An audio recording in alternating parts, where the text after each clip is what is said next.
Walter Cronkite Without Tears by Investors Business Daily, Monday, July 20th, 2009. Anyone expecting a long wait for your technical expertise is in for a big surprise. Walter Cronkite Without Tears by Investors Business Daily. Journalism. After the eulogies, the fact remains that, quote, the most trusted man in America, end quote, betrayed that trust. He helped snatch defeat from the jaws of victory in Vietnam and tried hard to do the same in Iraq. President Obama on Friday praised Walter Cronkite as a journalistic icon, calling the CBS anchor the, quote, voice of certainty in an uncertain world, end quote. More to the point, he was the father of advocacy journalism, the patron saint of media bias. He went from reporting news to recreating it in his own image.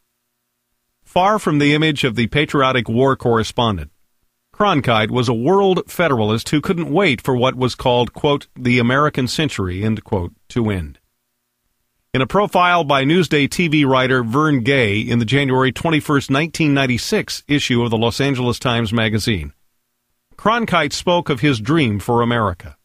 Quote, we may have to find some marvelous middle ground between capitalism and communism, end quote. Gay quotes Cronkite as saying, let's call it socialism. And Cronkite, at least, lived long enough to see it unfolding before his eyes and ours. Cronkite said that for the United States, quote, the first priority of the new order must be a revision of the educational system to guarantee that each of our citizens will have equal resources to share in the decisions of democracy and a fair share of the economic pie, end quote. For him, equal opportunity was not enough. Equal success must be guaranteed. And he was ahead of his time in suggesting we should spread the wealth around. In October 1999, Cronkite accepted the Norman Cousins Global Governance Award from the World Federalist Association.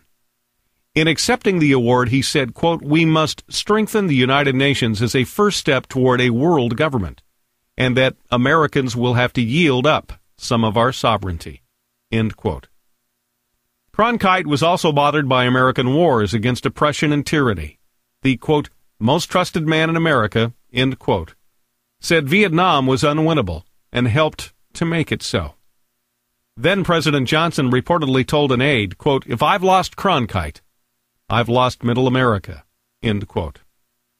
Except that Cronkite's analysis was almost pure fiction and dead wrong. His report of the Tet Offensive of 1968 was a total misreading of the situation on the ground, which was that Tet was an American and South Vietnamese victory and a Viet Cong defeat. His report did succeed in fueling the anti-war movement Hanoi counted on for victory. The Viet Cong didn't reach a single one of their objectives and lost most of their 45,000 troops in their attacks on 21 South Vietnamese cities. So massive was their defeat that it convinced Hanoi to send North Vietnamese Army regulars south to carry on the fight. But that's not what Cronkite reported. What Cronkite never mentioned is that defeat came not on the battlefield but in the halls of Congress, when the, quote, Watergate babies, end quote, of 1974 cut off aid to the valiant South Vietnamese who'd been successfully defending their country. The Democrats defunded that war, and they wanted to defund the latest one, too, with his blessing. In 2007, Cronkite said the Iraq War, quote, is being carried out by a stubborn president, end quote. Stubborn like Churchill and Reagan. In an op-ed in the Japan Times, Cronkite said that we, quote, have lost the hearts and minds of the Iraqi people, and victory no longer seems to be a remote possibility, end quote. The reporters and talking heads who revered him and sought to emulate him also manipulated the true facts, focusing on body counts and ignoring the millions of purple fingers casting their first votes, their hearts and minds clearly with us.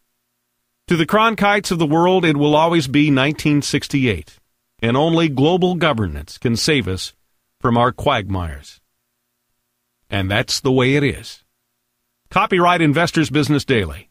Read by OutloudOpinion.com. For more podcasts, go to IBDEditorials.com and OutloudOpinion.com.